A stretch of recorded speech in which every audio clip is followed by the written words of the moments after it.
Gram सभा गोहनिया से आपका चहेता, आपका अपना बेटा अनिल पांडे जी, अनिल पांडे भैया को अपना कीमती वोट देकर भारी मतों से विजयी बनाए।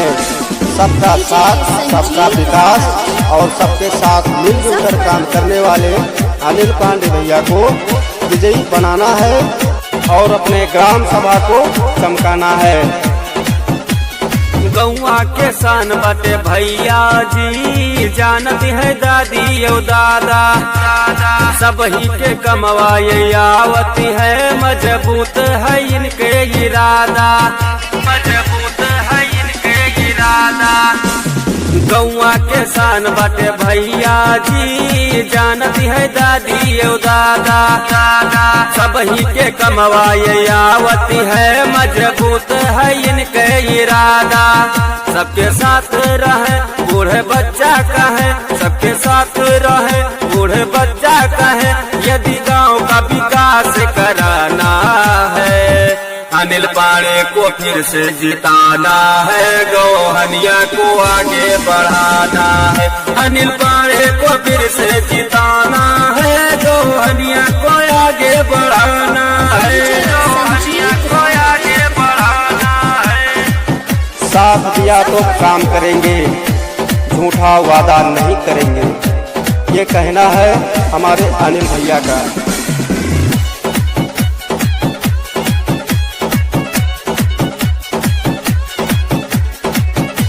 9910399620। आधी रात को पड़े जो विपदा भैया दौड़ के आते हैं, अनिल पांडे 24 घंटा सबके फोन उठाते हैं, सबके फोन उठाते हैं। आधी रात को पड़े जो विपदा भैया दौड़ के आते हैं, अनिल पांडे 24 घंटा सबके फोन उठाते हैं। बाटे घर के बेटुआ नोट करा, फुल पावर में इनके सपोर्ट करा, अपने गौआ के खूब चमकाना है, अनिल पांडे को फिर से जिताना है, रामगढ़ी को आगे बढ़ाना है, अनिल पांडे को फिर से जिताना है, गोहनिया को आगे बढ़ाना है, गोहनिया को आगे बढ़ाना है।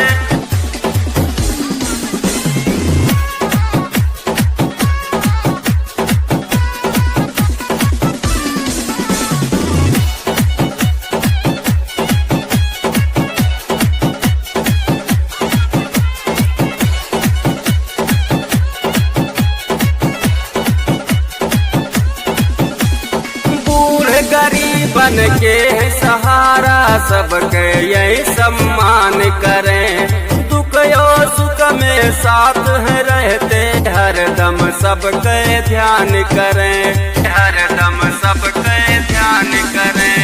बूढ़े गरीबन के सहारा सबके ये सम्मान करें, दुख और सुख में साथ है रहते, हरदम सबके ध्यान धर, अपना बेटुआ के जिताए दिया, सन गौआ के अपना बढ़ाए दिया, नया योजना को गाँव में लाना है, हमने ग्राम सभा को बढ़ाना है, अनिल पांडे को फिर से जिताना है, अपने गाँव